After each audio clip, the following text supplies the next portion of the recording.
Hello and welcome to the Blockade Runner podcast. My name is John, and with me today is Ryan. Good morning.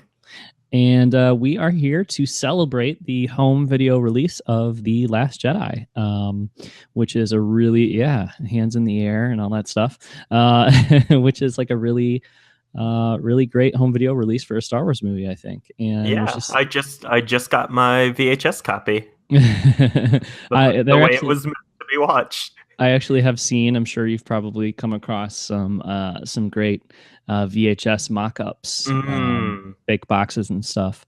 And I feel like 2018, I'm surprised almost, with all the cassette tape releases we're getting and stuff like that. Like, let's do it. I've got a VCR hooked up still, and I would sell me that Last Jedi VHS at Urban Outfitters for $43. Let's do this. I think you're joking, but then I think we also both know that, like, for sure, the money would be spent. I would totally buy it. Yeah. I mean, if it was like pan and scan and it had like a cheesy intro and stuff, like not intro, but like a coming features, coming attractions, like reeled up. Anyway, that would be cool. I don't think $43 would quite be right, but probably would cost that much. Yeah, and you'd buy it. Yes, that's the point I'm trying to get across here. I would buy it, but actually, there's great precedent for that because I bought the digital version of The Last Jedi 2 weeks ago, so I could watch all this stuff without waiting until the home video release, the actual physical release. So I am part of the problem, and that's where I'm at, double dipping on The Last Jedi. But there is a ton of stuff, and I couldn't wait to watch it. So we're going to talk about a bunch of that stuff this morning. I think we're going to talk about basically three different parts of the release, or primarily the Director and the Jedi documentary, the deleted scenes, and then I've got a couple thoughts from the commentary too. I don't think you've had a chance to watch the commentary. I have not. Yeah, so maybe we'll just talk about that for a minute or two. But let's jump in by talking about the Director and the Jedi, which is this 90-minute or so full-length documentary about the making of the movie. I loved it. What did you think of it? Yeah, it's really impressive for a bonus feature. I think, especially compared to the somewhat anemic, somewhat fluffy bonus features we got with Force Awakens and Rogue One, which are good. Like I enjoy that stuff, but this is a full hour and a half long documentary, and it's not really just a promo piece for the movie that you just bought. I was texting you when I was watching it yesterday. Like, there are definitely parts in this documentary that make me kind of stress me out and make me a bit uncomfortable. And I think that stuff is very core to the experience that Rian Johnson had making this movie. And I'm glad they didn't hold back on that. Yeah, I think I think maybe they felt comfortable not holding back just because of how well it turned out in the end in terms of the production and all that stuff. Like the documentary opens up with Kathleen Kennedy on stage at the Last Jedi wrap party with Rian Johnson and Ron Bergman, and she's like, I have basically never had an experience like I had making this movie. These guys are incredible. She's talking to the crew and saying, you're lucky that you had these guys leading you. They did an amazing job making the movie. So I think had she not felt that way, and had that not been the kind of way production went, maybe they wouldn't have been as comfortable kind of letting us in and seeing some of that stuff. But I think it did go so well, and Lucasfilm just love. I mean, they love Rian Johnson and Ron Bergman so much that they're like, hey, do whatever you want in Star Wars. Basically, at this point, I think is how we wound up with this Ryan Johnson trilogy we're getting. So so I think that's a big part of it. But yeah, I was like, before we get into the kind of details of it, just to talk about what it is a little more. I'm totally in agreement with you. Like, I love the fact that it does not feel like an electronic press kit. It doesn't feel like a promo piece. You know, that, like, that documentary or whatever you want to call it, that's the featured kind of bonus feature on the Force Awakens Blu-ray. It's not bad, and it is like relative, like, it's pretty long. I think it's like 45 minutes or an hour long. Maybe it's over an hour. It's just that it doesn't have the kind of access that this documentary, The Director and the Jedi, has, and it's not the same style, and that's what, you know, a big part of what makes me so happy about this one. There's no narration, there's no sort of like chapters or anything like that. It's just like, we're gonna have a crew follow these guys around while they make the movie, and then that's what it is. So that's my favorite style of documentary, I think, and especially for something like this, where it's like, as fans, we just want to see the process, and there's moments in here, like, to be there when Mark and Kathleen Kennedy and Ryan Johnson and Daisy are like in the production office, you know, weeks or months before the movie is shooting, and they're just all sitting around on a couch, like, going over lines and stuff. I love to be able to see those kinds of things, and that's so much better than just like, well, we brought all these guys in on a day, you know, and we set up our lighting, and we have our backdrop, and you know what I mean? Like, there's a little like text feature at the bottom, like, I'll put on this video of this podcast, you know, like, it's so much more special to be able to go behind the scenes and kind of see, like, fly on the wall, cinema verite, whatever, you know, kind of thing. So I love that. And some of, like, even some of the shots in the documentary do feel like very fly on the wall, where it's not like, okay, let's get everyone in frame and now talk about how you're shooting this movie. Like, it's very much like it's like people almost forgot that there was someone with a camera there, because there's like so many cameras, there's so much going on. Obviously, you can tell from this documentary, the people involved have a lot on their minds. But there's shots that, there's one shot in particular where they're filming Ryan Johnson getting the news that George Lucas wants a meeting with him.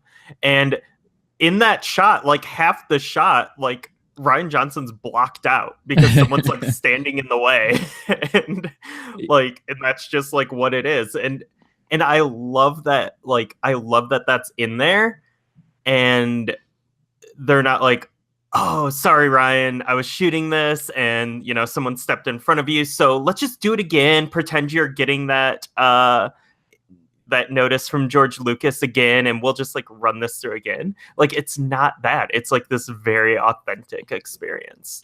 Yeah, luckily they didn't have a reality TV crew do this, because in that case it would have been they would have just recreated it. You know what I mean? Let's do another take on this supposedly real moment or whatever. Yeah. So, you know who never forgot the camera was there is Anthony Daniels, because there's that one moment where he's going to tell Ryan Johnson something. Like, he's like, wait a minute, are we mic'd up? Yeah. We can't talk about this Coke deal like while we're both mic'd up. So let's hold on a second. But no, that was inappropriate. I'm sure it was just a lovely little intimate moment between the two of them. But yeah, he was aware that the camera was there. So, but no, exactly. You're 100% right. Like, that's the feeling you get from the movie, which is great, is that it just is. And I think the camera crew must have been pretty much omnipresent, you know, they were probably always there. And so with them always being there, you know, the filmmakers and actors and everybody will just get used to that and then sort of forget about it for the most part. I would think and hope. And it's just, yeah, it's great. That George Lucas thing is one of my disappointments with it, though. It's like, oh my God, I want to know, like, can we also see the footage of him like walking out of that phone call? You know, I mean, like, but not necessarily like, do I need to see, or would I think would be appropriate to, like, you know, record him being on the phone talking to George Lucas, but like, I want some follow up on that. Like, how did that conversation go? You know, maybe that'll be the sequel. Maybe The Director and the Jedi and George. Yeah, well, you know, and we could talk about this at the end of the discussion about the documentary, but, you know, I might forget. So I'll just say, like, if I do have a disappointment, like a legitimate disappointment with this documentary, though, it's probably the fact that it doesn't feature any footage of the post-production process. And that could have been really interesting, especially like coming back from the Christmas holiday after they got done shooting, and Carrie having passed, and like the whole conversation about what do we do in this situation. Maybe that would have been too much to kind of to show that. Maybe that would have been not tasteful, or but okay, not even that, but just like putting the movie together, making decisions about what do we cut and what do we keep, and just how the movie's being shaped. Ryan and I know Kathleen Kennedy and Daisy and other people were at the soundstage when they were recording the soundtrack and things like that. All that stuff I would love to have seen in there. For another 15 minutes or something, just of post-production footage and things like that, I think could have been really cool too. So, but I did kind of go through and sort of point out 3 sort of like major topics that I thought we could talk about real quick here with the Director and the Jedi. And the first one that I kind of picked out here is, I would say, if there's any major conflict or kind of source of tension in the documentary, I think it's Mark Hamill's resistance to Rian Johnson's vision for Luke Skywalker. And that's, like, as you pointed out, there's some tension there. There's some anxiety, and it's a little stressful to kind of see this going on. So I thought that was one of the kind of major narrative points of the documentary, and it's very revealing, I think. And we opened up by talking about being surprised at how much they were willing to kind of show things that weren't necessarily positive in this documentary, and I'm really surprised how much time they gave to this issue in this documentary, especially in light of the whole "not my Luke Skywalker" thing, and like just the way people have reacted. I think it's pretty cool though that they were willing to kind of just let this be and leave it as it is and stuff like that. There's a ton of stuff that is in here in relation to that, so I don't know that we necessarily need to go through and talk about all of these little bullet points I pointed out here. But the first one is like, we've heard Mark Hamill say this kind of stuff like repeatedly in the post Last Jedi kind of press tour and stuff, or even the pre Last Jedi press tour. But there's a moment where Mark Hamill says, I told Ryan, I just fundamentally disagree with your concept of this character and how you use him. And then that's coupled with, or shortly after that, there's a moment where Ron Bergman is saying to Rian Johnson, like, things are going well and everything's gonna be great as long as everyone's in sync about what the movie needs to be. And then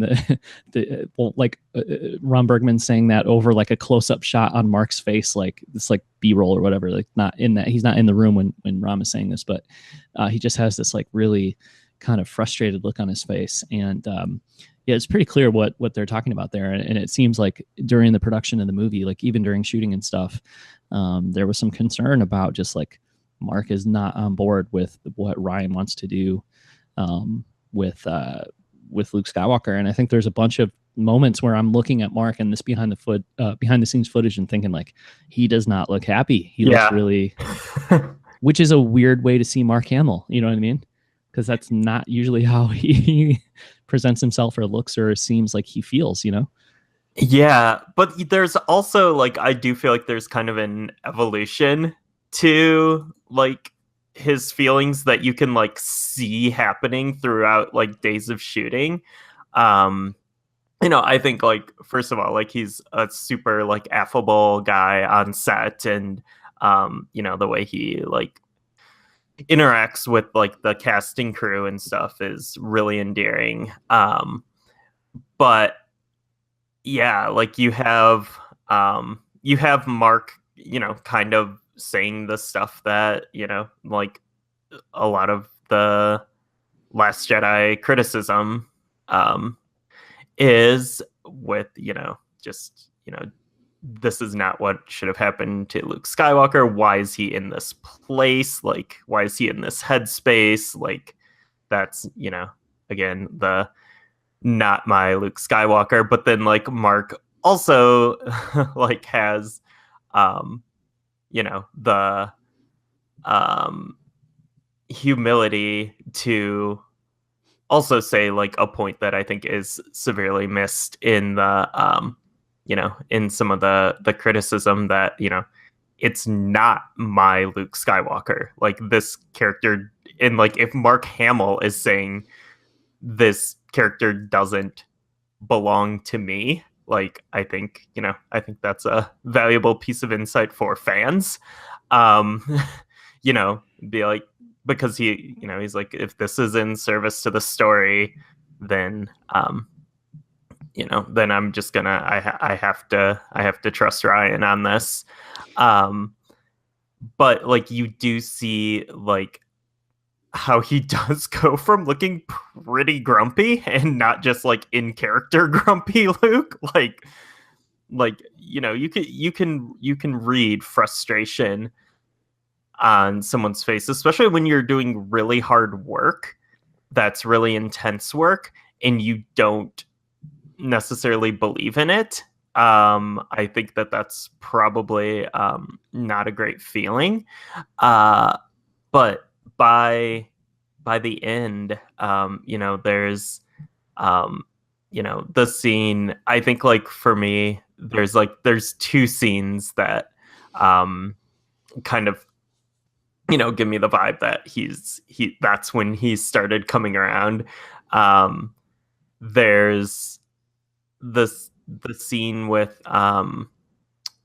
Frank Oz when they're setting up the Yoda puppet, and like Mark is just like he's just feeling so many things and just very like never thought he'd see that again and experience that again.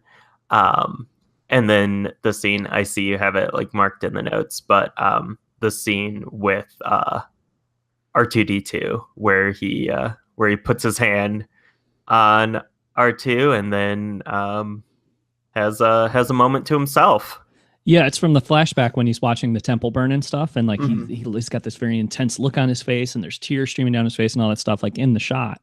But then Ryan calls, cut, and then he just like buries his head, like he like leans down on the ground almost. You know what I mean? And the cameras are not rolling anymore, and the scene is over, the shot's over, and then like Ryan has to come over, or I don't know if he has to, but Ryan comes over to him and like puts his hand on his back, and like you can see it's a real moment where he's feeling like a ton of stuff. Like, and I don't know if that's just him being an actor and like getting his head into that space where he can look that way and feel that way, and it's just like the leftovers from that, or if it's something kind of more going on there. But it definitely seems like an emotional thing for him, for sure, as it it would be. And there's his last day on set or whatever. Like he's like, they call kind of sort of like it's a wrap for Mark Hamill, and he's telling everybody as he's like on the way out, like, no, I'll be back tomorrow. Like I'm coming back tomorrow. I've watched the documentary twice now, and I'm not sure. Like, is he telling the truth, or is that just like his way of saying, like, I don't want to say goodbye, so I'll just say that I'm going to be back tomorrow, even though like I'm done. You know what I mean? So I think he probably was really going to be back tomorrow, which is why he was saying that. But it just felt like a moment where it's like he didn't really want to be done. You know what I mean? And I think that's part of his conflict, obviously, with what happens with Luke in The Last Jedi is like, why does he have to die? Like I wanted to be in this movie more. I wanted to be in the next movie too. There's a moment where Ron Bergman says it's heavy on him. He thought he was going to be the Luke Skywalker of this trilogy. It's the realization that he's not Luke, he's Obi. And it seems like that, according to Ron Bergman anyway, it's like, he probably wanted to have that more heroic role in a more traditional sense. Like he wanted to be, I'm sure it was great from 1977 to 1983 to be Luke Skywalker, to be that character, to be that heroic focal point and all that stuff. And like, to know you're going to come back and be Luke Skywalker again, but you don't get to be that, and you don't get to feel that way, and you don't get to, you know what I mean? I think like there's probably a certain amount of disappointment there. And Ryan Johnson's script, I mean, it's almost like happened to him twice, because with Force Awakens, it's like, oh, I'm going to be Luke Skywalker again. Well, never mind. You're just like a little, you're an Easter egg at the end of the movie. You know what I mean? Yeah. So we're using you that way. But, I'm sure in his mind, part of it there was like, well, at least in 8, they've set it all up. Now I get to come back and be Luke. And then it's like, well, not really the kind of Luke that you thought you were going to be. And also we're going to kill you at the end of this movie. You know what I mean? Yeah. It's sort of, but I take. still like, and God, we don't need to get into this now, but I still think like the end of The Last Jedi is Luke Skywalker at his very most heroic. Oh yeah. Like, I think it is like the ultimate um Luke Skywalker heroic moments.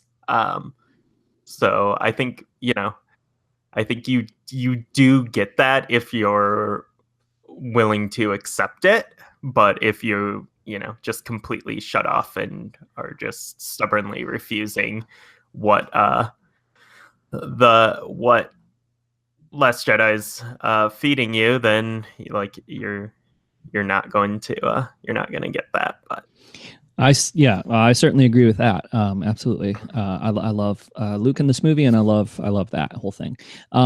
Quickly though, just to wrap up this conversation about Mark and his kind of resistance to the vision of the movie. Another thing that's great about this documentary is that, and this is surprising to me, and I think it really goes a long way to proving, not that it really should need to be proved, but people don't trust Mark Hamill's like comments on this now. They think that he's like, well, Disney yelled at him and is telling him he has to like, play nice about Rian Johnson and about The Last Jedi, because really he thinks it's bad and he doesn't like Luke Skywalker in the movie and all that, blah, blah, blah, because there were some comments that sort of out of context that went around the internet, and then Mark came online and was like, hey, no, I came around, like I'm into it, like I trust Rian Johnson, all that stuff. People don't believe that, but like the way that the story is presented in this documentary on the official home release of The Last Jedi is basically at the end, Mark is like, I still don't really get it. And there's this quote from Rian Johnson where he's like, I don't think he ever got to the point where he's like, okay, I understand why Luke has to go in the end, but he was completely devoted to making it the best it could be. And Rian Johnson goes on to say, I'll always be dazzled by the fact that he had the generosity of spirit to do that, and I'll always owe him. I don't take that lightly. And there's another comment in there from Mark too, where he's like, basically, or maybe it's Ryan, but somebody says like he was completely devoted to making it the best it could be, even though he really didn't like he didn't really love it. You know what I mean? Like he didn't love the way it was going. So I guess my point is like, you don't have comments from anybody at the end of this documentary where Mark's like, I was wrong. It's actually really perfect. Like it's what I think it should be now. He never says that. He just kind of says like, I trust Ryan. I'm in Ryan's camp. And I think it's actually like in the context of the director and the Jedi, it's like a really nice kind of ending, because I think the behind the scenes footage we see in this documentary focuses on the fact that like Mark and Ryan trust each other and they really respect each other. And so for Mark, he's like, I'm going to do the best that I can do, and I'm going to bring your vision to life. He says, you mentioned it earlier, but he says, I don't own this character of Luke Skywalker. They just rent him out to me. So I'm going to do whatever I need to do to, to realize this vision. But I think the more like curated PR spin on this would be like, well, Mark realized in the end it was really perfect and he loves it, but he never really says that. You know what I mean? And the documentary, I don't think tries to present it that way ever. I think if Mark had his druthers, he still would prefer to see a different kind of Luke Skywalker on screen. But that being said, he just really wanted to make it the best it could be, because he knew he wasn't the one calling that shot. Yeah. And also like there is absolutely no chance that anyone, even Disney, could tell Mark Hamill what to say. Like that dude, he does not care. He will say what he's thinking. He's got a great line about that. What are they going to do? Fire me? I think, I've heard him say that a couple times. Like, yeah, I'm Luke Skywalker, deal with it. Not that he's like a particularly contentious person or anything, but yeah, I don't think he's a sheep that Disney can just, tell him what to do. Yeah, exactly. So, but yeah, I mean, it's definitely some real insight from this documentary on that whole relationship. As you mentioned earlier too, we do see quite a bit of pressure on Rian Johnson. There's the George Lucas call. I think one of the best moments in the documentary is the moment where he's talking to Ram Bergman, and he's like talking about having to rewrite the opening and how he's like, he started thinking about it and he got all like freaked out. And it's just like a little bit of a taste of like the pressure of what it must have been like to know that like, oh, okay, I'm writing Star Wars, I'm making these bold decisions, and like, what if they don't work, which I would feel like, I'm not a filmmaker obviously, but I would feel like I would feel that way constantly while making a Star Wars movie, like even after like a day of shooting, like, oh my God, what if this isn't good? You know what I mean? Like, what if Yeah. what if I get done making this movie and go back to the editing room and try to like put it together and it's like not good? Like, I'm the dude who just made a bad Star Wars movie. You know what I mean? That would be so stressful. Yeah, and I think what's like so interesting about Ryan Johnson, and like, I feel like, as in the case of making any film, there's a lot of people involved, but especially a film like this, there are a lot of people involved. There's a lot of people who have been working on this franchise. Many people from like the prequel era, and even some people from the original trilogy era who have been like, who know Star Wars.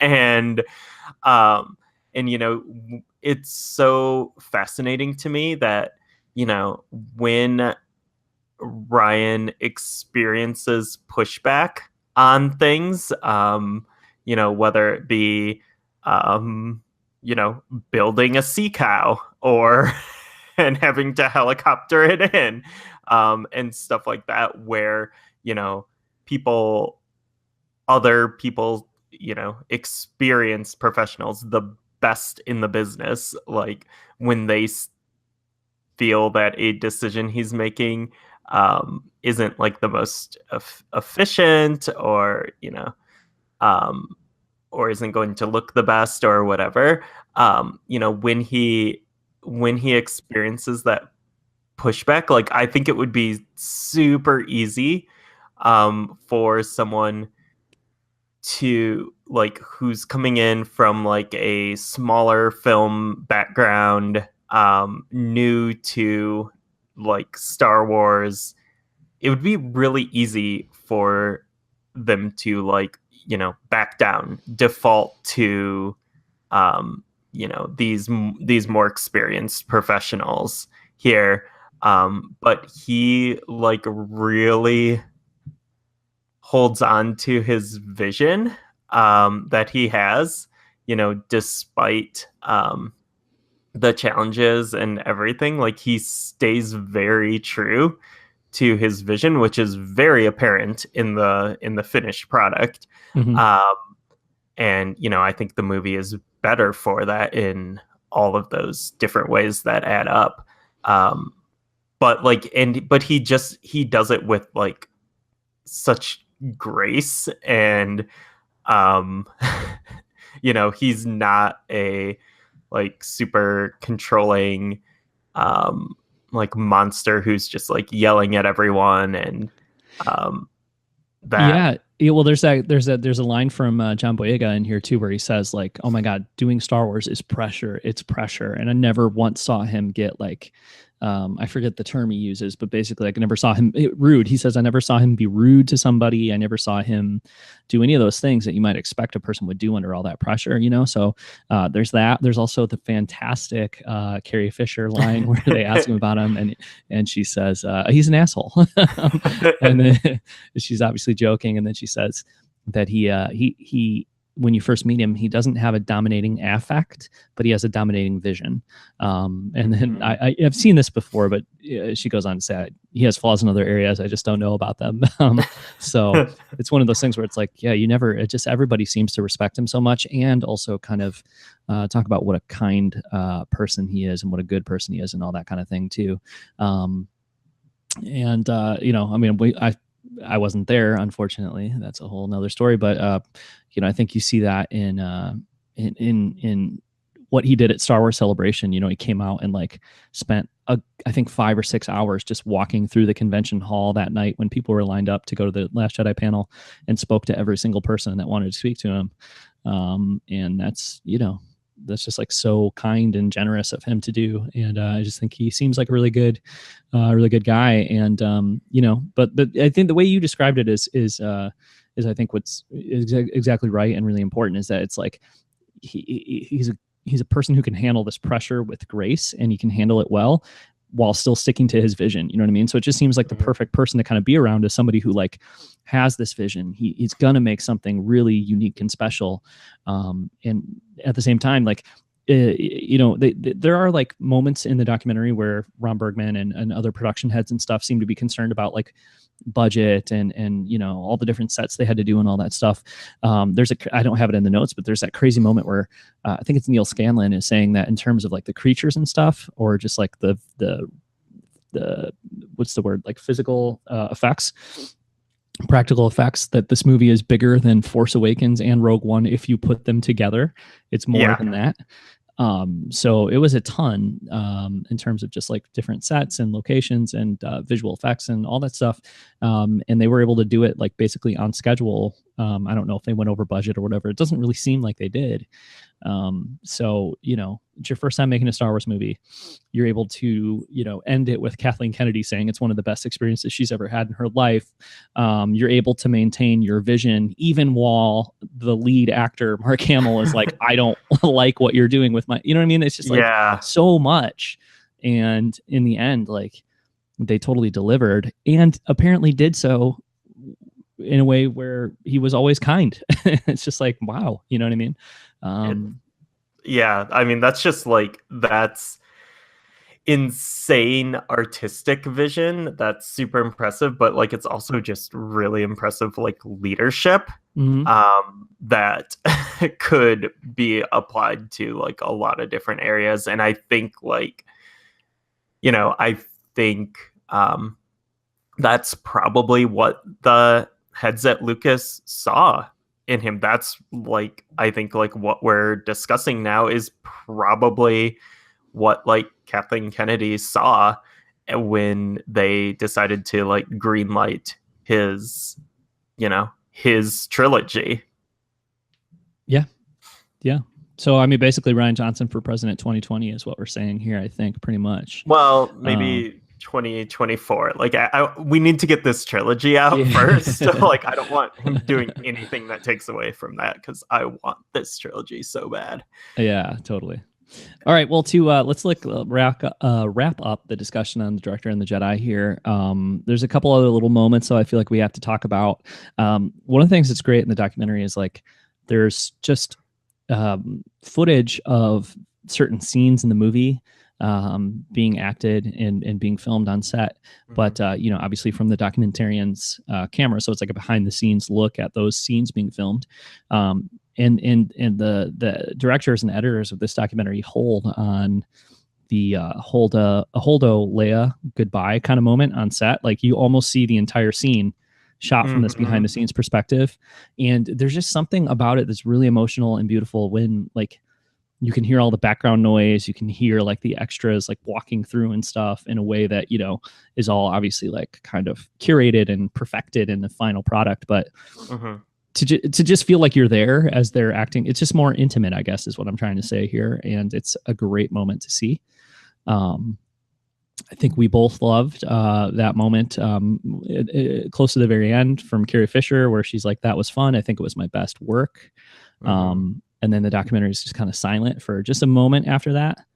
But it's a very touching moment. I think you added this comment from Ryan where he says that it's almost like Rey and Kylo are two halves of the protagonist, and Kylo is the rage of adolescence. I did not add that. Oh, okay. I guess I did it. But anyway, that's a great quote as well. Mark and Carrie behind the scenes. That's another one, just like the Holdo Leia goodbye, where a good chunk of that is shown from that behind the scenes perspective. And that's already such an intimate like scene in the movie between Mark and Carrie. But then to see that like from that perspective, I think is really a treat as well. And I think Rian Johnson, I don't know if it was in the commentary, it might have been in the commentary or in the documentary, but he said being on set that day was like being at church. Like everybody was silent and totally respectful, and just like there was this feeling in the air. So I think that's cool. And like we brought up earlier too, the stuff with Mark and Frank Oz being reunited, right? You did add this one, Ryan. because there's no bullet. Yeah, I did add this one because I think, yeah, I think it was Frank Oz who said this when he's like, if it's going to be Luke and Yoda together, it had to be a puppet. And I'm a huge fan of puppets, specifically Puppet Yoda in all contexts, and that made me really happy. And I think Yoda looks so wonderful in this movie. And yes, I agree. It did have to be a puppet. So. Yeah, I think so too. I mean, the way he kind of presents that Frank Oz is like Mark wouldn't have been able to do it with the digital version because like that's not what he knew. Or I don't think he's like calling into question like Mark's ability to act. I think what he's doing is saying like what you want that scene to do, what it's doing in the movie is taking Luke back to the experience that he had on Dagobah. And so what you want for Mark is to bring him back to the experience of filming those scenes previously. So if you try to change the way you do it by doing it with a digital, Yoda instead of a puppet Yoda, it's not going to work in the same way. Because I don't for a second doubt Mark Hamill's ability to like. Yeah, he totally would have nailed it. Yeah. But there would have been like just a tiny bit missing. It would have lost something. Yeah, absolutely. That we wouldn't even have been able to like put our finger on, I think, like watching it. Not in the same way that the original puppet from the Phantom Menace lost something, but still it would have lost something, That's a good puppet. What? It's awful. No. Okay. All right. Well, so the direction of the Jedi. I do have one more scene. When we're like talking about these kind of like extended scenes being like caught on camera, and like just seeing like the actors nail it. The Rey and Kylo scene where he's, revealing her parents and, You're nothing. You're no one. Yeah. Like, my God, like, Adam Driver is just so intense, like in every capacity, and then like just in her reactions, her reaction as well is just like so sincere and wonderful. Which I mean, I guess that's acting, but like seeing it through the lens of being 10 feet farther away and having all this other stuff in the foreground, like seeing it in that setting is really really interesting. It's one thing about The Last Jedi too. The whole experience watching the movie, the behind the scenes stuff, this documentary, everything. I feel like there's not as much discussion of how incredible Daisy Ridley is. And I think that just makes sense because like you can't do that every movie. Just like, the discussion always be, oh my God, Daisy Ridley is so fantastic. And Force Awakens introduced her both as an actress to the world and, as a character. So obviously it just makes sense that discussion is going to be there, but man, she's incredible. And I get that too from the Direct and the Jedi, like in some of these behind the scenes moments where you're seeing her filming. Even like there's a moment towards the end where Rian Johnson says something to her and she like, starts to tear up or something. And he's like, well, we got to do one more, but it's like him telling her how great she is. And then you hear Ron Bergman tell her too, like on her last day, you're incredible, unbelievable, and you should be really proud of your performance and all that stuff. And obviously I agree with that. And I think you can see, like you just pointed out, with her too, with both of them, how great they are. But I kind of like, to me, I watch Kylo or Adam Driver and I'm just like, oh my God, he's so good, and like nobody could have done this better than him. But whenever I see Daisy Ridley behind the scenes or just like some of Rey's moments in the movie, I'm just like, it's hard to fathom that like she's so perfect in the role and that she's so good. And just like Rey is so perfect, Daisy Ridley is so perfect. It's just, I don't know. That always gets me every time. She's Yeah. something. One more thing on her. I love the part where she's practicing with the lightsaber. On I believe it's the scene on Octo where she slices the rock, and there's like some cardboard boxes, and Yeah. she's like going through the sequence, and she messes up at one point and is like, "Oi!" and it's just really wonderful. I don't think I caught that, but Yeah, there's some incentive to go back and watch this documentary for a third time, I guess. there you go. So, yeah. All right. Well, let's talk about the deleted scenes and maybe a little bit about the commentary. I don't think we'll spend as long on either of these things as we did the director and the Jedi. But we can talk about deleted scenes. Some of them are really great, and then some of them are just like little tiny things that, I mean, I'm glad they're on there, but they're not necessarily like, don't do that much for me. So why don't we start with the you want to start with the caretaker village sequence, which I think is, to me, the best That one. is the best. That's I wish this was in the movie. Like, I think it would have fit. It would have been perfect. It's really fun. Mark Hamill is great. Like his little laugh at the end when he's like making fun of her or whatever. You just ran so fast. I think that's great. And then the way like it kind of turns when like he's goofy and he's laughing at her because he's like, okay, this was fun, right? Like you learned something here, and she's like really angry. And the way like his kind of perspective on that changes is like fantastic. The caretakers and the what are they called? The visitors, I think, the male. That whole thing is so good. I just, oh man, it's so good in every way. I really wish it was in the movie too. And I think it's like, I mean, the movie's long, as it is, so I can understand why they're cutting things out. Ryan Johnson says in the commentary, because I watched all the deleted scenes and I went and watched them with the commentary as well. He basically says that like when they cut it out, the transition from like Luke and Rey's last interaction to their kind of fight at the end of the Octo sequence, it worked just as well. So he's like, well, you can't justify leaving it in there if the movie works just as well without it. I don't think the movie does work as well without it, personally. I don't know what your take is on that, but this is the one deleted scene where I watch it and I think the movie would be better with this in. Fundamentally, it would be better. It needed to be there. Yeah, I mean, it's so hard to say because this is like, it's something that's new, and it's obviously not part of the film.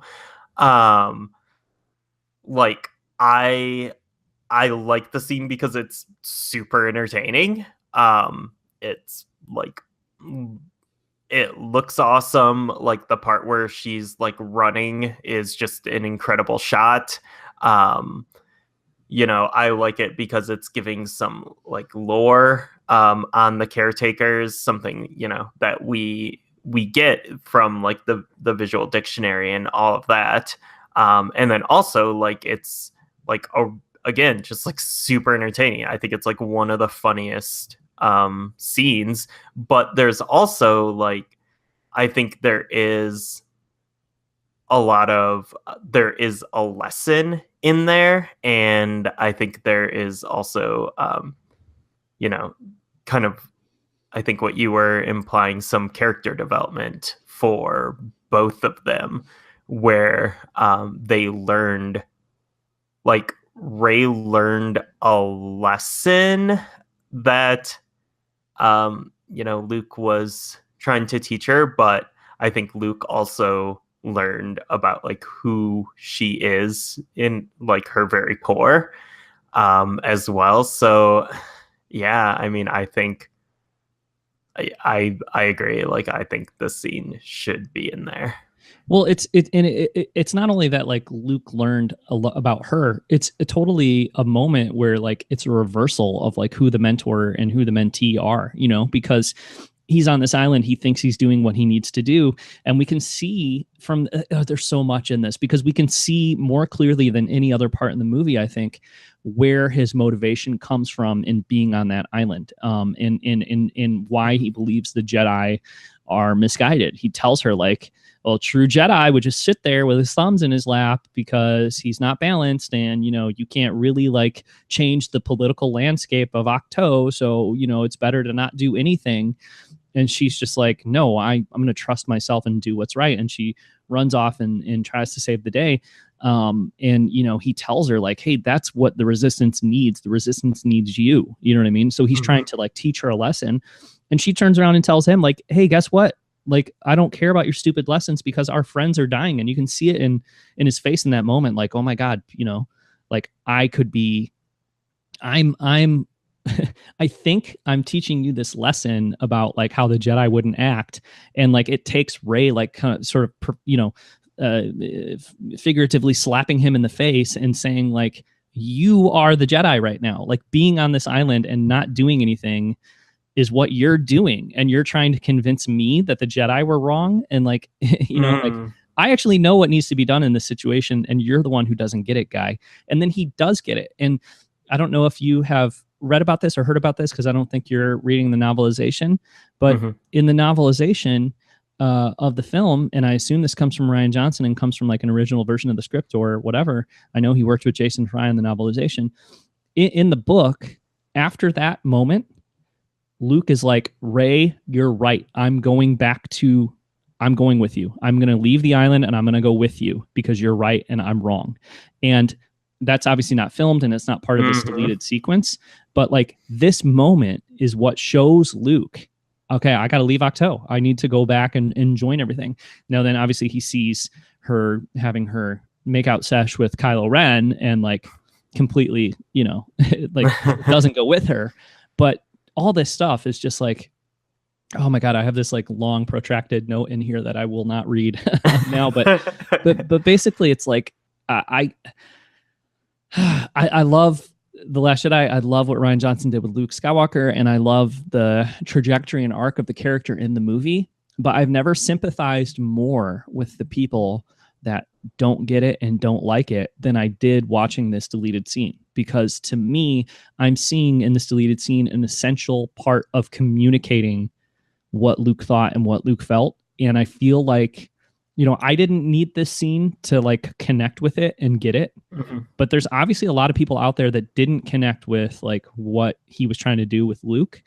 And I think part of it, for a certain demographic or a certain number of those people, they just needed a little more. They needed their hand held a little more. They needed it like, I mean, that sounds condescending. I don't mean it that way, but they just needed to have those pieces put together a little more concretely in the movie. And I think that this could have gone a long way toward doing that. And it sucks. It really bums me out that like a lot of this, like, hashtag not my Luke Skywalker crap, like, for some people that wouldn't have been a thing. I think, maybe I'm going too far with it, but I think that maybe would not have been a thing if this was left in the movie, because you get to hear him say like, the Jedi are misguided. They wouldn't act, we need you. We don't need the Jedi.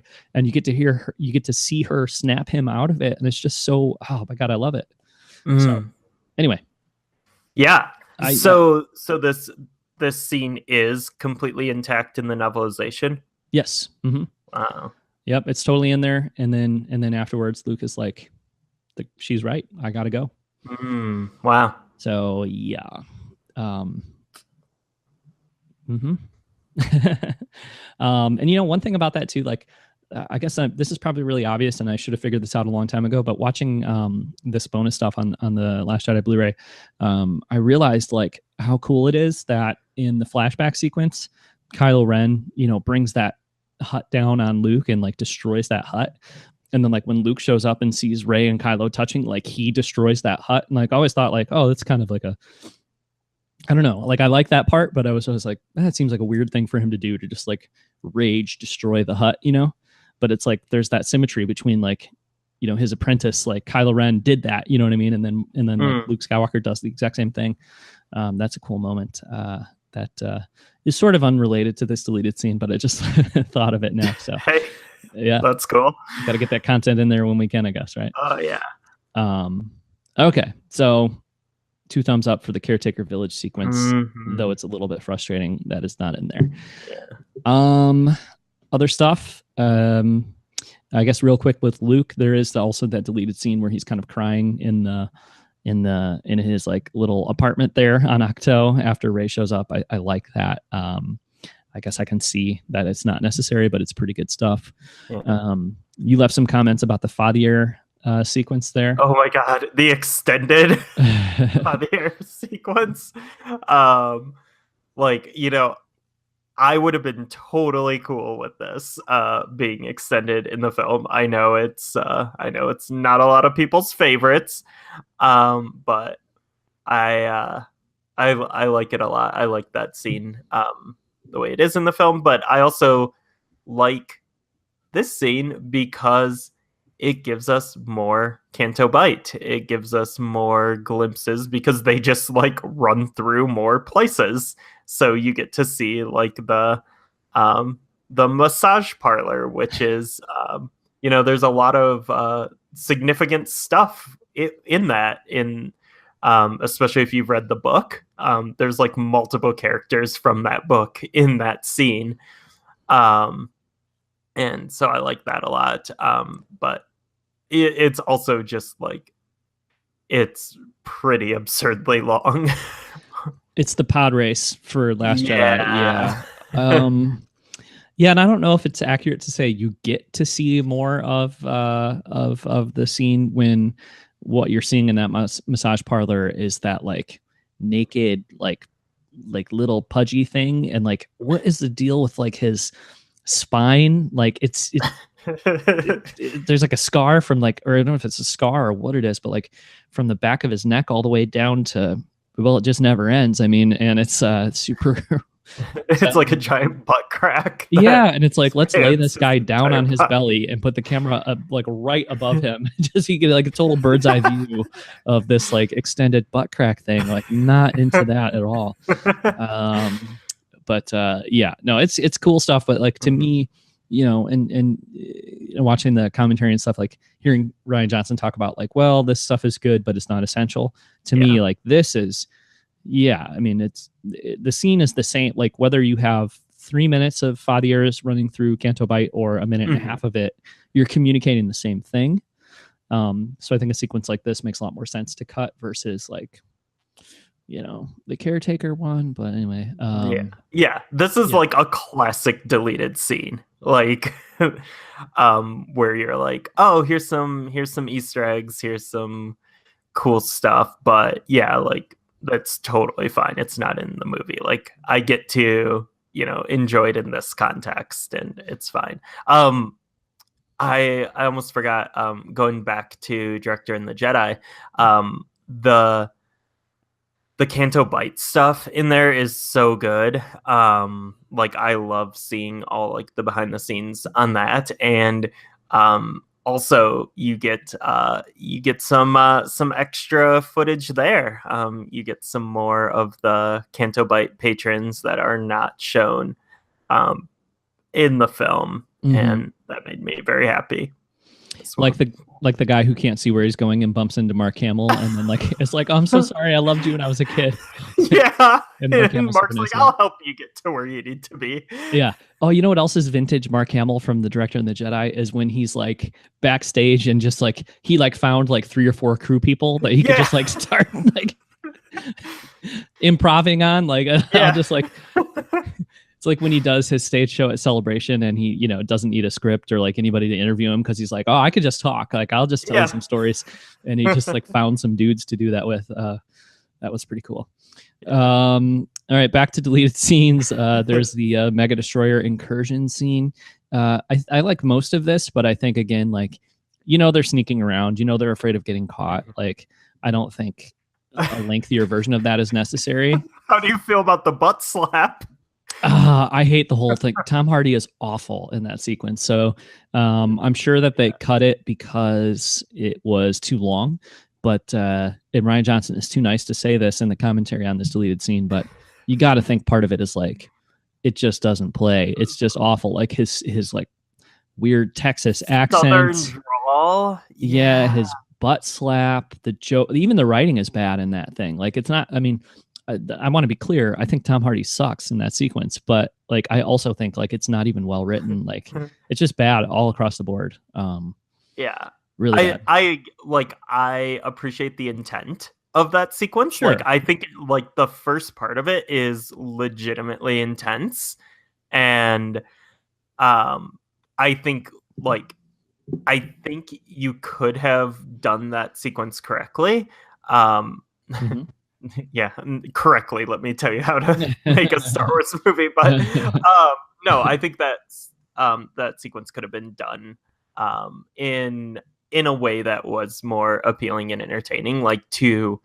I think you could have gone from that like intensity, the don't do this, like pulling out his blaster, like all that buildup, and then I think you could have like landed a joke there, to for that exhale.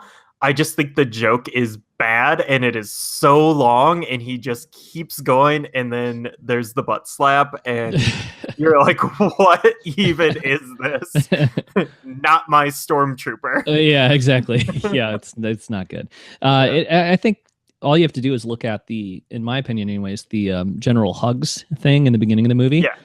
It's similar kind of humor and stuff, but that's a Yeah. version that works, and this is a version that doesn't work. So it's like, I'm glad they recognize that, and I think, sorry, in the deleted scenes they talk about, or in the deleted scene commentary, he talks about it like, oh yeah, it was just like too long and we didn't need it and stuff, and it's like, yeah, but also it doesn't work. Like the elevator part just doesn't work, and I think that's pretty evident. He almost doesn't need to say it in the commentary because it's so clear. Like it's just bad.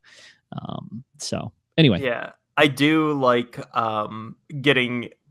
I think like the highlight of that whole section, the deleted part of it for me is just like you get to see so many Benicio del Toro facial expressions that are just like wonderful, and like him just like adjusting his hat, and like I, as we've talked about a lot, like I absolutely love the character of DJ, and like I'm super fascinated by him, and like just see like because of like all the little quirks, and just getting to see like more of that was really enjoyable. But also again, it's one of those things where like I can enjoy it in this context and it's totally fine. It doesn't need to be in the movie. Like I get it. Yeah, totally. And, that just reminded me of like a conversation we had a couple episodes ago about DJ. And I think you were advocating that you like him so much that you'd kind of like to see him come back, like in episode 9 or whatever. Obviously JJ can do what he wants and maybe he will bring DJ back. But Ryan makes it really clear in a couple different like behind the scenes things here on the home video release that the intention for DJ was to subvert our expectations about the smuggler with a heart of gold. And like in the end, the idea is like, no, he's not going to fall into that trope or that like pattern, that archetype that the other smugglers with a heart of gold have. So, because I really liked him, and like, him giving her back her necklace, her Haitian smelt necklace or whatever, like it goes so far to make you just like the guy. Plus, like I said too, like I can sort of identify with his take on society and stuff, and like the machine of war and all that. So like I like him. I almost like, I don't hate him, even though he sold everybody out. Like I'm still just kind of like, yeah, I'm team DJ. So, but I think the idea is that we're supposed to be like, no, he's just a bad guy in the end kind of thing. No, yeah, and there's that part where Rian Johnson like corrects someone on set where he's like, not a villain. Not the villain. Yeah. Not the villain. Yeah. He said, don't believe the internet. Yeah. Good advice. Which is it's pretty good. Yeah. So, other deleted scenes, like we don't have to talk about all of them. I guess the Phasma squealed like a whoop hog scene is probably significant. What's your take on that one? I like the way it turned out in the film better. I do too. Like Owen, my 8-year-old, he's like, oh, that's better. They should have had that in there. I think it's a cool moment, but I don't think it like it feels too much like here's a loose end we need to tie up versus like here's a natural way to continue telling this story. You know what I mean? Yeah, and I don't like the I don't like the way it looks when she does like those rapid shots. It feels very like just quick cuts, music video, kind of vibe that I don't think like fits, and it like really like pulls you out of the gravitas of that scene. Well, and Finn's rebel scum moment is way better in the film version, like the actual version. There's more emphasis on that. It doesn't play nearly as well in this version. So there's that. I do think, like, did you read the Phasma novel? Yeah. Yeah, which I think we were both kind of halvesies on in the end, like not super in love with, but it works really well with that. Like if you're, one of the people who's been reading like the novels and the comics and stuff, like it really makes sense with like that version of the Phasma character that she would be, willing to just sell out. Like it's all about self-preservation and not about dedication. Would totally take out her team. Like I'm sure that's happened in many points in her career. And there's a lot of people that are disappointed, like with Phasma and the way that she was developed between the two movies. I can kind of see that. I don't really agree, but I can see where they're coming from. And I think that this would have been more satisfying to people because it would have like kind of given her character more of a conclusion. The way it is in the movie is more like the character of Phasma doesn't really matter. It's just about like Finn and Rose and like, moving the movie forward. And I think like, honestly, that's who Phasma is as a character, as presented in these two movies. She's not important. She's there to further the story of the characters we know. And she's not really developed. And I think that's usually presented as a negative thing. Like, well, they didn't develop Phasma. Like, not every character needs to be developed. And like some characters have that. That's their purpose in the story. I get people like Gwendolyn Christie. I get the costume is cool. I get that people want to like get more Phasma, but it doesn't really have a place. Kind of similar to Snoke. But anyway, so yeah, I think they made the right call. It is a cool thing to go back and watch on the deleted scenes though. So other than that, I guess the only other one that I think is kind of significant and we could talk about for just a second is the Poe not much of a sewer scene. Which I read as not much of a sewer. I did too. Even after I'd already watched it once, I went back and looked at it and I was like, why? What is the deal with that? Yeah. Yeah, I mean, it kind of shows that like he cares about Finn obviously very much. And yeah, I think there's like a whole chunk of the internet that would have had some comments on that after seeing the movie if it was in there. So yeah. And it's funny too, because I'm sure that scene was written before The Force Awakens came out and the internet was all like, oh man, those two guys, they are in love, which maybe they are, I don't know. But yeah, I don't think it was probably written to, it may even have been taken out because of that whole phenomenon. You know what I mean? Like, well, that's really sad, I think. Well, I'm just saying, like, think about it this way. Like, Rian Johnson writes a scene. It's meant to just be this natural thing and not meant to indicate, like, these dudes are totally, like, a couple. And then all of a sudden, the whole internet's like, these guys are a couple. If that's not the intention, it's not a good idea to leave this in there and just, like, build that expectation even further. I mean, I get what you're saying. You like the idea that is the reality that they. Yeah, and also like you can't contain this. Like you get those two dudes on a camera together, and you're like, they are in love. Like you can't stop it. Like it's just there. It's inherent. I see. So they shoot together. The charisma and smoldering tension between John Boyega and Oscar Isaac is a force of nature. Yeah, it can't be stopped, and so there's no point in trying to resist. Pretty much, like you can just cut every scene out until the end of time, and it's still gonna be there. Like, that is a compelling argument. That's compelling. I guess my thought is just like, if it's not meant to be fan service, you don't want it to come across that way, I think is the idea. So obviously I'm fine with whatever they decide to do with Poe and Finn. I would be happy to see them happy together, but I don't know if that's the intention. So yeah. Or if that really like matters in the context of the story. Yeah. Yep. But I think it's there. whether they choose to address it or not, I think it's just going to be there. So, well, yeah. Is it a bromance or is it a romance? You know what I mean? Jury is out, I the think. So. latter. Yeah. Well, okay. All right. The The jury, jury is not out in Denver, Colorado. The jury has handed in its decision, I guess. Yeah. Ryan has decided. That's cool. All right. Well, I think probably since you haven't seen the commentary or haven't watched that yet. One more scene, though. Oh. Yeah. The kind of weird you recorded that is just like classic, amazing John Boyega delivery.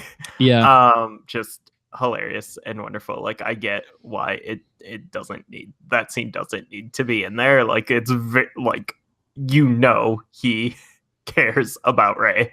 Mm-hmm. That's well, and it's kind of going to the well again with, because then later in the movie, R2 projects the Leia thing to Luke on the Falcon. Yeah. And it's a little bit of like, oh, well, that's it's a yeah. repetition of that same thing. So I think it's probably better. Well, in that sense, like, I do appreciate that symmetry. Yeah, but then what I'm saying is, like, I feel like it maybe takes away from the impact of like R2's you're just maybe. Like it's like a surprise moment when he projects the Leia thing, and it's like, oh yeah, I saw a different droid do that 15 minutes ago. Maybe would take away from that a little bit. And then and in that case, it's like there's not, I don't think there's like really a dramatic or like symbolic symmetry there. It's just like, oh, that's the same gimmick they did before. You know what I mean?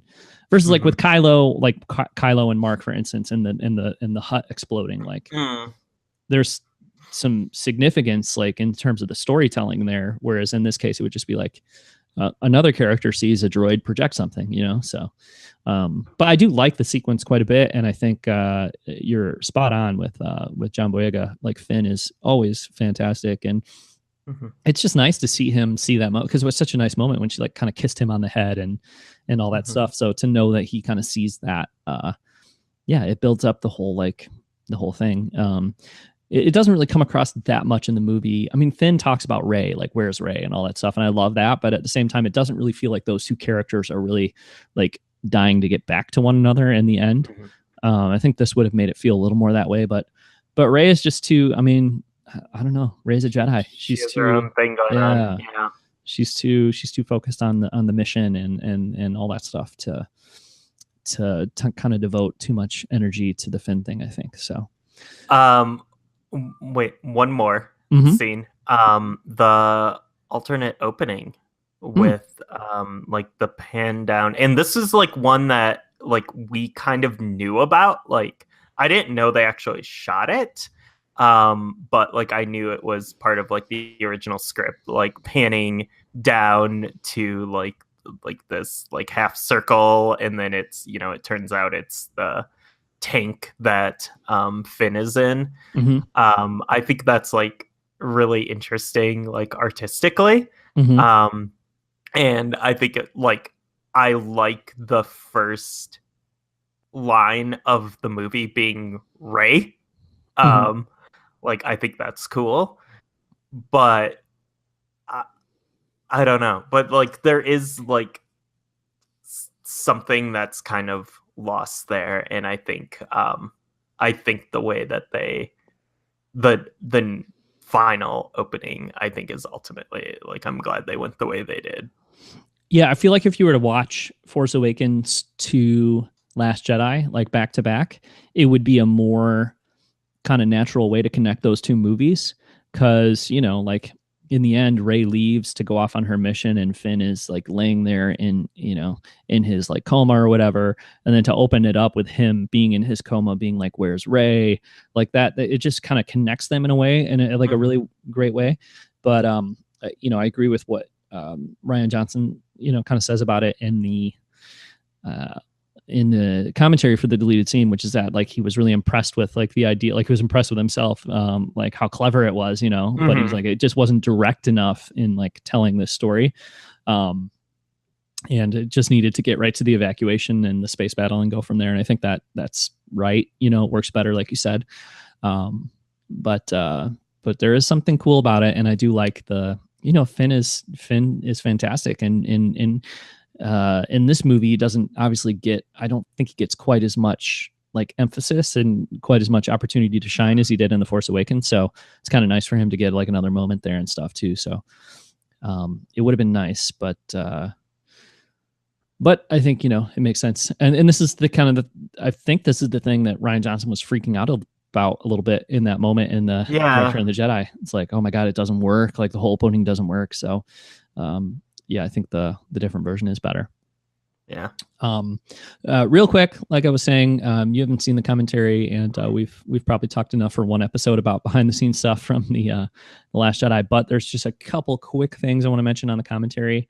Maybe one or two things. Specifically, one of them I think you might appreciate probably more so than me too, which is the fact that in the scene when DJ is grabbing like looting that ship and he grabs those coins, one of them is a Zork coin. Like I think he calls it a Zork mid. Is that correct?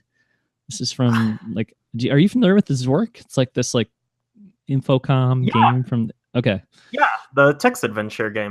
Yeah. You have been by a Gru. Yeah. Okay. All right. So they are super cool. Yeah. I don't know. Is a Zork mid though? Is that like the name of the coin or something? I don't know what that is. But... yeah, that I don't know. Okay.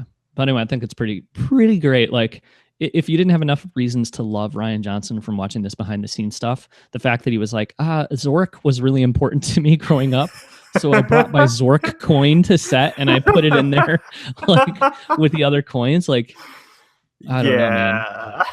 He's a real nerd in the best way. And I'm pretty into that. So another thing that's pretty incredible too is when he's talking about one of my favorite moments in the movie, which is Laura Dern, you know, Carrie Fisher, Leia saying, I can't take any more losses. And Holdo telling her, yes, you can. You taught me how to do that. Rian Johnson talks about the fact that like that scene comes from him and Laura Dern and Carrie Fisher sitting down for an afternoon and just kind of like working it out and talking about like how it should go and stuff.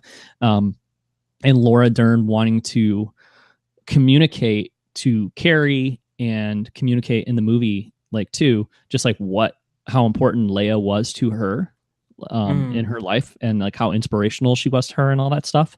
So like, I think I'll like from now on, that'll always be part of the way I see that moment and the way I watch that scene is like, you know, not only is Holdo telling like Leia, hey, you know, I can do this because of what I've learned from you. It's kind of like Laura Dern telling Carrie Fisher, like, I can do this because of what I've learned from you. You know what I mean? Like you kind of, so I think that's pretty fantastic. And it's good stuff. And Rian Johnson too, last thing, he's so great. He ends the commentary just being like, I love you guys to the fans. And like, you know, you guys are so great. And like, thank you so much. And I love you guys. And it's like, he's such a nice person. Yeah. But then like watching the commentary, like he did it. He recorded it before the movie came out.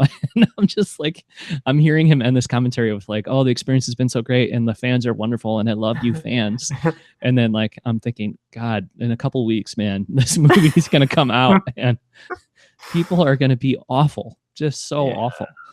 Not the ones he's talking to there in that moment. Because, you know, obviously a lot of us are very appreciative and thankful, but some bad apples out there. And I'm not talking about the people that don't like The Last Jedi. I'm talking about the people that comment on every single thing he's ever written online with "You ruined Star Wars." So anyway, but overall, this home video release is incredible. It's close to, if not on par with, the prequel trilogy DVD releases from George Lucas, where he was like, let's basically spend almost as much as we did on making the movies on making the behind the scenes stuff. And like, you know, watching a Attack of the Clones DVD is like going to film school on how to do like every single part of making a big budget movie. Like I love that stuff. And so I don't think there's quite as much on here because a lot of the other little featurettes are pretty thin, and they are definitely more in that EPK territory where it's like almost like promotional stuff. But the commentaries and the director and the Jedi are not that way. So, you know, I think it's a good balance, and it's we've got quite a bit of great stuff here. So so it's very good. I'm most happy with this home video release of all the Disney Star Wars releases so far. Oh yeah. I hope Yeah. that this kind of sets the standard, and I hope we get a complete package like this with episode 9 and with Solo. Well, Solo, there's probably not going to be as much. Well, see, that's what I was gonna say with Rogue One too. It's like really with Rogue One and with Solo, I think it'll be the same. It's like, yeah. There's only so much they're gonna reveal or like kind of let us see. So this movie got made. Just be happy with that. Well, we might get a commentary. We might get a commentary from Ron Howard, though. I bet we will. And that's cool because, like, I don't think they were gonna probably give Gareth the opportunity to do a commentary, considering I think they only let him direct about half of the movie, which is a bummer. But so there's that.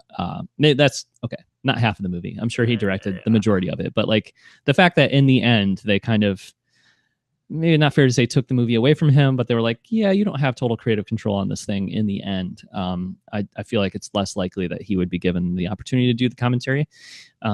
Whereas like Ron Howard, it's like, yeah, he's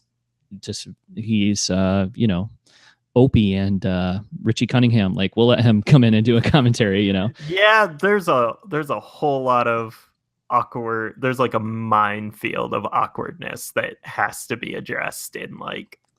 But I guess that you're right. But like, I guess what I'm saying is like the face of the movie is also the one who finished the movie and like kind of like mainly did most of it. You know what I mean? Or like, oh, I don't know how much, but I guess like it's ending in a more positive way. So it's like all the drama was like in the first half, and then like in the yeah. I just feel like he can be a promo guy. You know what I mean? It's like, would you let, like, we shouldn't get into wrestling here, but like, I feel like John Cena could do a commentary on any WrestleMania or any Monday Night Raw, and they would just let him do it because he's a company guy who will like present it in a way that is going to be, it's going to work for the company. And I think Ron Howard's like that too, versus like, you get some wrestlers here, Ryan, who are like CM Punk. Yeah. You're not going to give CM Punk the opportunity to do the commentary track. Right. But John Cena, sure. I think it's like one of those type of things. But anyway, this I hope that this Last Jedi home video release kind of sets the bar for and kind of puts the pressure on JJ. Not that he probably cares much about this sort of thing, but like with episode 9, I would love it if he was like, oh my God, well, Rian Johnson did a commentary on every deleted scene. He did a commentary on the whole movie. He allowed this like behind the scenes access for this Director and the Jedi documentary.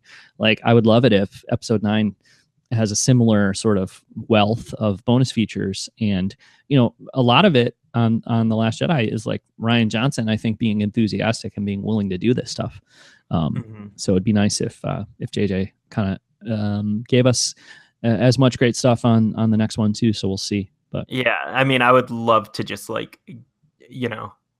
have some insight into like JJ's headspace with, coming back to this, closing out this trilogy that he, helped launch. Mm-hmm. And I feel like there's, I feel like the director change and stuff with Colin Trevorrow and all that, like that feels like ancient history. Yeah. At this point, and I don't think it will be top of mind. It was like I still like, it's going to be really hard to watch Solo without thinking about like Lord and Miller, because that's still just like so there.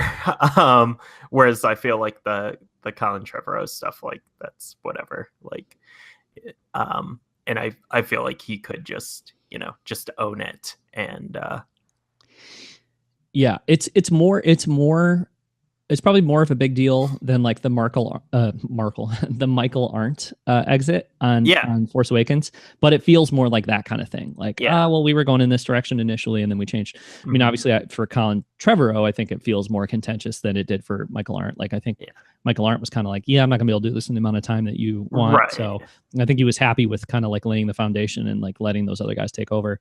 Obviously, that's probably not the case for Colin Trevorrow, but at the end of the day, it's going to be like, yeah, early in production, we had one vision, then we changed it, and I think that'll be fine. So, Hey, real quick, Ryan, because you have the 4K HDR TV and all that stuff, and you have the 4K disc, and I don't have any of those things. So, can you just comment on your reaction to seeing this movie in 4K at home? Like, is it a great looking disc? I mean, what do you think about that kind of stuff? So, I mean, I will say like I have a 4K TV, but it's not a good 4K TV. Oh, okay. It actually doesn't have HDR. Oh, okay. Bummer. So yeah, like I watched a few scenes on the 4K disc on my Xbox One X, and yeah, it looked great. But I feel like the person to ask on this would be Kevin, who does have a really, really nice, like super recent 4K TV with HDR and all that. But I can kind of speak to the packaging of the disc, and like what's there is I got the Best Buy exclusive steel box 4K version because it was actually the only like retailer special edition for the 4K. Yeah. So even though I think like the Target package is better, the Target exclusive, but that was just the Blu-ray. But you know, you get the movie in 4K, and then you get another disc with the movie on just regular Blu-ray, and then the bonus features are all on another disc that's just a Blu-ray, which is fine. They all look like really good and everything. But I was a little bit disappointed that like literally the only content that's on the 4K disc it's just the movie. There's not even like the trailers in 4K or anything. It's literally just the movie. Yeah. But the trailers aren't even on the I don't think they're on the disc anywhere, like, or on the release anywhere, which is kind of a bummer because I do like getting those. Yeah. I guess I haven't poked around enough to find that. And I feel like with these Disney Blu-rays, there's not as much of like the Easter eggs that were on the like prequel DVDs, I should say. I felt like there was a lot of stuff you could like click around and find and discover on those, but these are like pretty straightforward in like the content they present. I got to tell you though, I'm like with the Star Wars Blu-ray, like the original trilogy set, or like not the original trilogy, but the original saga set or whatever, the 6-movie set. I find it kind of annoying how you've got to like, to get to features you want to see, they're all like organized by planet and stuff. It's like really weird. Like it's just like, you can't just go to Return of the Jedi and say, I want to see all the Return of the Jedi deleted scenes. It's like, well, here's the Tatooine deleted scenes, and then here's the Endor deleted scenes, and like go out to another menu and all. It's just too much. Like, just give me the stuff I want to see. I'm not into the like those menus are around slow too. Yeah, it's not good. Yeah. But well, sorry, I cut you I was just gonna say, there's like, if you want like a good deep dive into like the 4K experience, there was it Polygon. I think Polygon did a write-up about like watching it on like a super good TV with like a sound system and stuff, and like I think the writer's like, I can never not watch The Last Jedi in 4K HDR now. So apparently it's like really good if you have the setup for it. Once you see Star Wars: The Last Jedi in 4K HDR, something, that's the one. Okay, I will link to that in the show notes. Yeah. I will also link to a site called I think I mentioned it on the show before, but called thedigitaltheater.com. And they put up like lossless, high quality versions of movie trailers. So if you're the kind of guy or girl who wants to watch like a movie trailer in, you know, like lossless quality with like PCM audio and all that kind of stuff, you know, you can do that. Cause like I'll watch like a movie trailer on like YouTube or on my, you know, on the trailers app on the Apple TV. And it's like, you know, you get that whole thing where whenever the screen is dark, you see all the artifacting and it's just like low quality and stuff. So that's the draw of having the trailers put like on the Blu-ray. It's like, oh, they'll be like full res and like, you know, not all that compression and stuff. So if you're into that kind of thing, there is this site, the Digital Theater, which is really great. So you can check those out, that stuff out there. So Nice. I think I'm going to go with, because I haven't actually gotten a physical version yet, and I think I'm going to go with the Target version and not the 4K one. My initial thought was like, well, might as well just buy the 4K one now, because then you're future proofing and all that stuff. Mm-hmm. But my feelings on that are evolving, because if I had a 4K TV now, like definitely, obviously, I would get the 4K one. But since I don't have one, the Target one comes with a basically like a mini like art of the Last Jedi book, and it's Phil Shostak who put that together, who did the actual art of the Last Jedi. And it's like, well, okay, like I've got a lot of that art, but it's got, I don't know, it's just a different layout, and it looks really cool. And the actual packaging for that version looks really cool. So I'm thinking I'll just get that. And the Porg featurette. Yeah, there's a Porg featurette on the Target. Yeah, which I would assume if I bought the 4K version from Target, it would have that too. But maybe I don't know. But yeah, something I will say, like, if you are planning on getting that, you should probably get it sooner than later, because those Target special editions do sell out. Oh, really? I had to get my Rogue One Target special edition from eBay. Oh. Because after like a week or two, I couldn't find them in stores near me. So okay, all right. And that happens with some of the Marvel movies too, that they do special editions. Like I went the day of to get their, I think it was the Thor special edition they had, and it was sold out. But like I have the Spider-Man Homecoming one and the Wonder Woman Target exclusive, and like they're great. But they do, when they're gone, they're gone. They don't reprint them. All right. Well then, yeah, I better do that, I guess. Yeah. All right. Cool. Well, I think that's gonna wrap it up for us here this morning, Ryan. Mm-hmm. So thanks for stopping by to talk about these bonus features, and I guess for kind of rushing through some of this stuff so you'd be ready to talk about it on the show.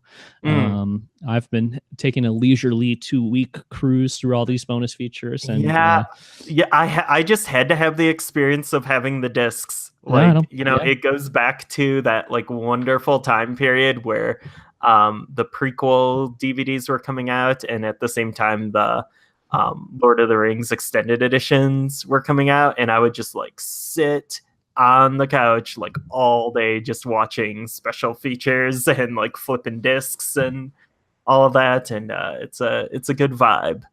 And I wanted to experience all that this way, and it's cool. This is like a heck of a package. If you've got the restraint to hold out, then that's the way to go. But like I've said, I got the digital one.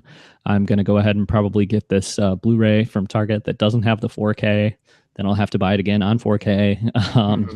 I'm sure there'll be a trilogy wrap-up version in 2020, 2021. I'll have to get that as well. So I mean the Caretaker Village edition with that scene edited back in. But they've got to be going back, and like they've got to be going back to do all the movies in 4K, at least Force Awakens. Because that would be weird if like 8 and I'm assuming 9 will have 4K releases. Like they got to go back and at least do. I think Disney just wasn't doing that until recently. So, if that was like company policy when Force Awakens came out, then it probably would have gotten that release. But but I think since it is kind of like it's become company policy, or whatever you want to say, that'll be the case. So going forward, but anyway, so we'll wrap it up here. Until next time, you can find us online at the blockaderunnerpodcast.com. If you're not subscribed to the show on iTunes, or YouTube, or your favorite podcast app, then please subscribe.